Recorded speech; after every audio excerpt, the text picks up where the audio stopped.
Hi, welcome to T-Shirt Talks. A T-shirt is a basic and plain piece of clothing. In these talks, we're after a basic and plain understanding of the Bible. Today's passage comes from John chapter 1, verse 6 to 13. There was a man sent from God whose name was John. He came as a witness to testify concerning that light, so that through him all might believe. He himself was not the light. He came only as a witness to the light. The true light that gives light to everyone was coming into the world. He was in the world, and though the world was made through him, the world did not recognize him. He came to that which was his own, but his own did not receive him. Yet to all who did receive him, to those who believed in his name, he gave the right to become children of God. Children born not of natural descent, nor of human decision or a husband's will, but born of God. Today's passage has some very interesting implications because it speaks in verse 12 of the right to become a child of God. So we want to understand, what is the teaching here? What does this mean? And how do I become a child of God?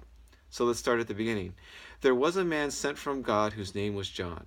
He came as a witness to testify concerning that light, so that through him all might believe. God sends John ahead of Jesus to tell the world, to prepare the world for Jesus' coming, so that when Jesus shows up, the world will understand he's the Son of God. We should all follow him. We should all repent and follow him. He himself was not the light. John himself was not the light. John was not Jesus. He came only as a witness to the light.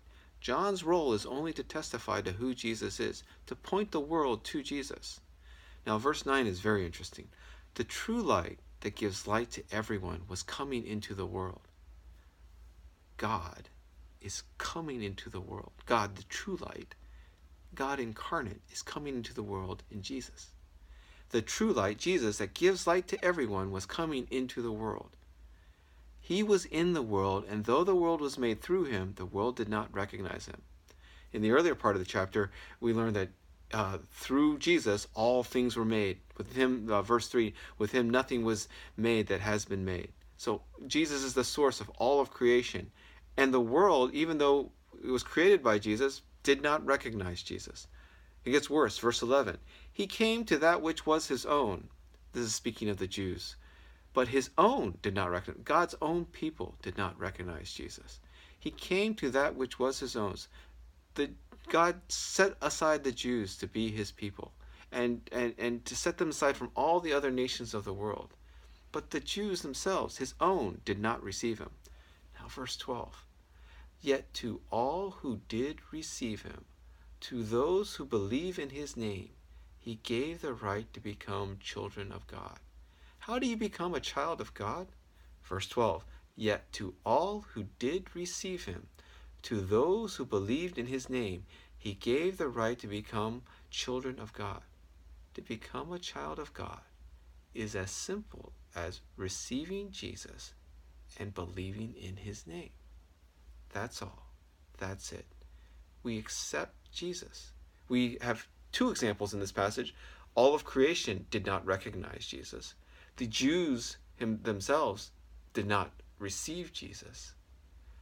But verse 12, yet to all who did receive him, to those who believed in his name, he gave the right to become children of God. Verse 13 is interesting. Children born not of natural descent, nor of human's decision or a husband's will, but born of God. To become a child of God is to be born of God. And to be born of God starts with receiving Jesus and believing in his name. It's that simple. Receive Jesus, believe in his name, and you can become a child of God. Thank you for listening, and let me know if you have any questions.